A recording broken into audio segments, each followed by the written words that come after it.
Bonjour chers participants, chères participantes, chers professeurs. Donc aujourd'hui, nous avons présenté notre travail, porté le titre Trend Analysis and Computational Statistical Estimation in Stochastic Land-Quest Curve Diffusion Process Simulation, présenté par l'Azra Abnbé et encadré par professeur Nafidi Ahmed, Université Hassan Ier de Stas, l'École nationale des sciences appliquées Barchi.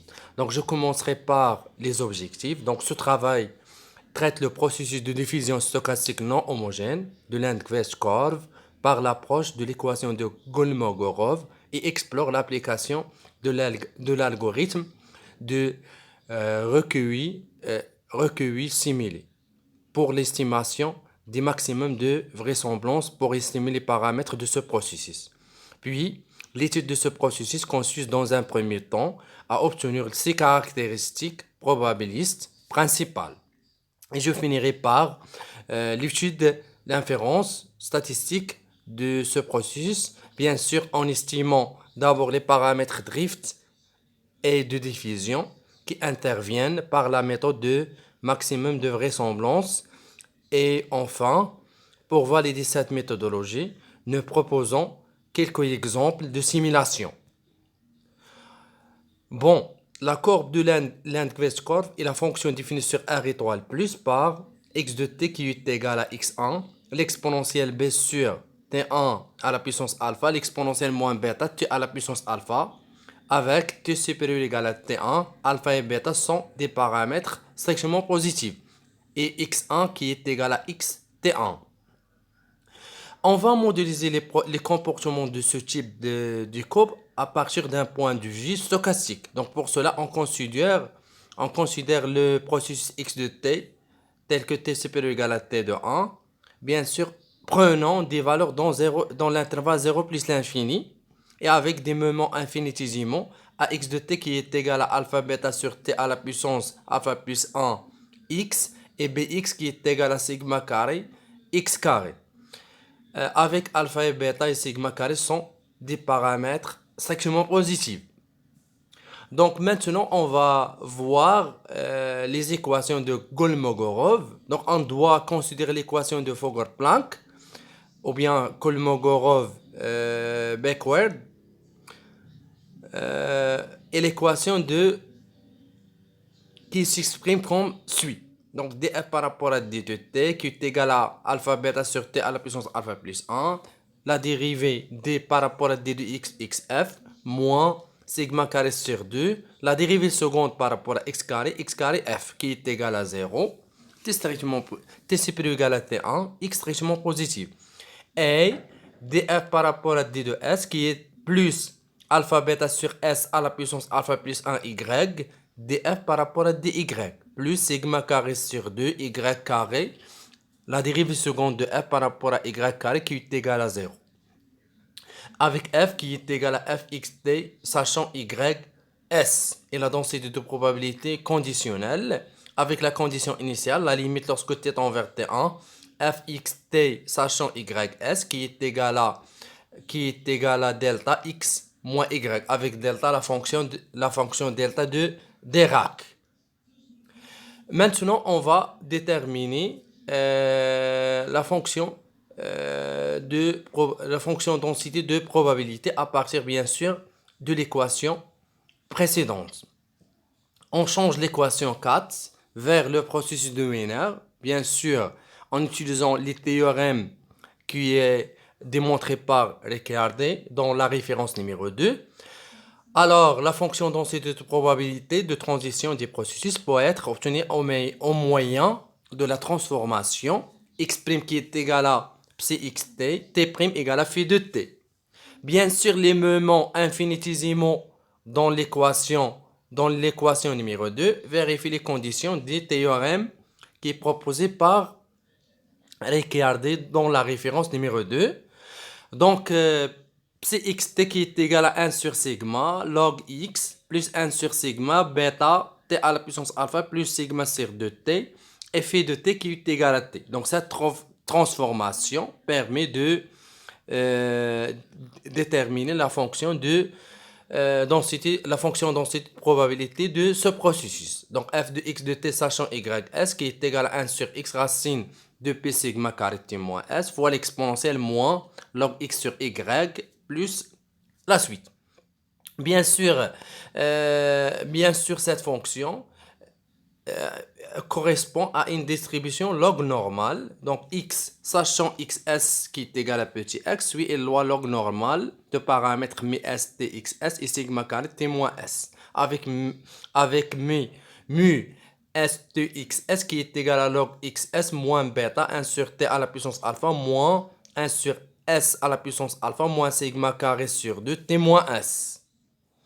Les mouvements d'ordre R des processus, bien sûr en utilisant les propriétés de la loi log normale, donc on obtient les mouvements conditionnels d'ordre R. Et pour R égale à 1, alors la fonction moyenne conditionnelle qui est égale à xs l'exponentielle moins bêta facteur de 1 sur t à la puissance alpha moins 1 sur s. Et en tenant compte la condition initiale, alors on obtient la fonction moyenne. Donc, la fonction moyenne qui est égale à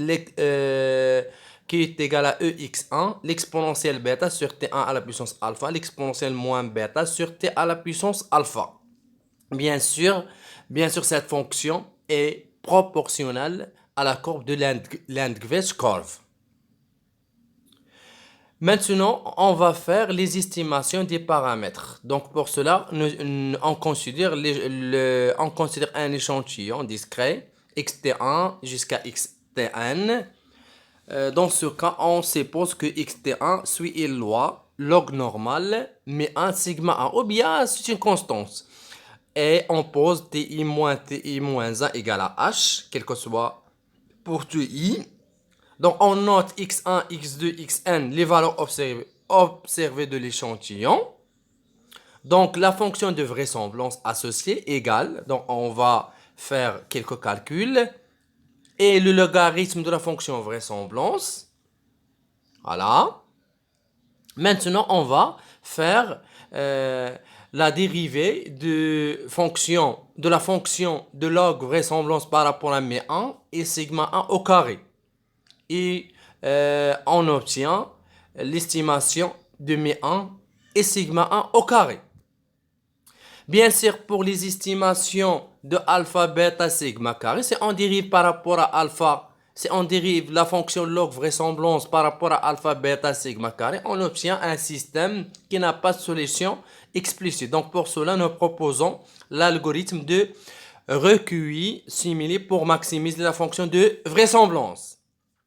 Donc maintenant, quelques exemples ou bien some simulated sample path pour ce processus. Bien sûr, on pose T1 égale à 1, grand T égale à 40, N égale à 100, X1 égale à 1, alpha égale à 0,5, bêta égale à 4, ou sigma soit 0,01, soit 0,05, soit 0,02, soit 0,1. Maintenant, on va faire l'étude de simulation, ou bien simulation stadée. Donc, le processus a été simulé 30 fois sur les hypothèses. Donc, h égale à 0,1, t1 égale à 0,1, x1 égale à 2. Et n prend les valeurs soit 50, 100, 250 et 500. Donc, ici, on va utiliser le TI qui est égal à TI moins 1 plus I moins 1 fois H. Et on applique l'algorithme SA, Simulated Annealing, c'est-à-dire recueillir simulé pour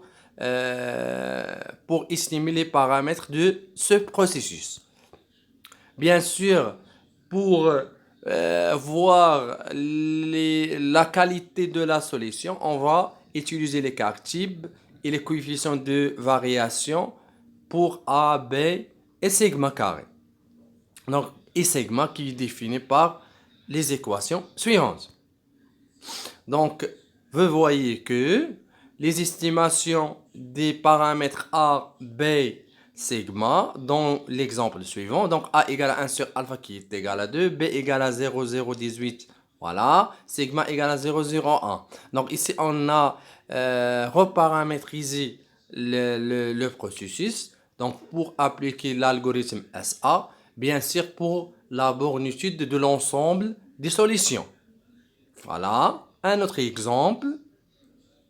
Donc, vous voyez que les valeurs approchées de A, qui est égal à, pour n égale à 500, égale à 1,99015, pour A égale à 2.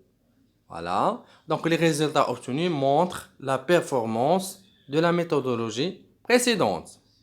Et maintenant, je finirai par quelques conclusions. Donc, nous avons défini un nouveau processus, ou bien nous avons approché le processus de Langevin-Score par l'approche de l'équation de Kolmogorov. On a déterminé la distribution de probabilité, le moment, etc. Et enfin, on a fait l'étude inférentielle pour ce processus.